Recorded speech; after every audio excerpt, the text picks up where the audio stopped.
Is this the most important lesson in the Bible? He was just a boy with dreams. Not ordinary dreams, but visions, vivid and bold, painted by the hand of God himself. In those dreams, he stood tall while the stars and sheaves bowed low. He shared them with joy, unaware that sometimes dreams stir jealousy more than wonder. His name was Joseph, favored son of Jacob, clothed in a robe of many colors, beautiful, unmistakable, and envied.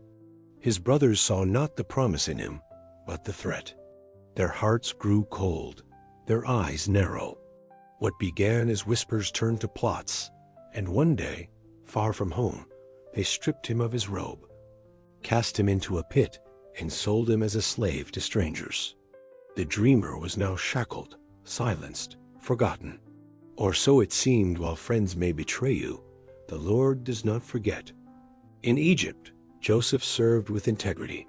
In the house of Potiphar, he rose, though falsely accused and unjustly imprisoned. Years passed. Iron chains replaced his robe. Prison walls replaced his father's tent. Yet the dream lived on, buried deep but not broken. For the gifts of God are without repentance, and the favor of God follows the faithful. And then the hour came. Pharaoh himself was troubled by dreams no one could explain. And Joseph, forgotten by men, but remembered by God, was summoned.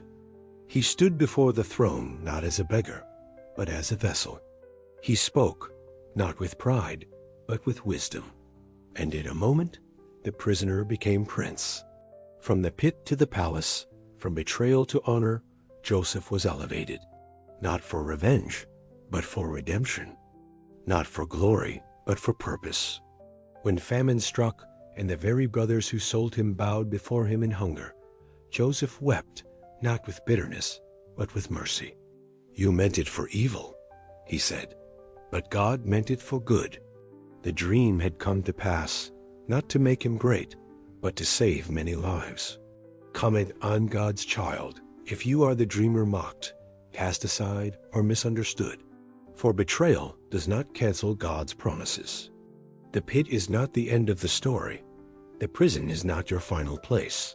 When God gives a dream, no man, no chain, no lie can stop what he has purposed.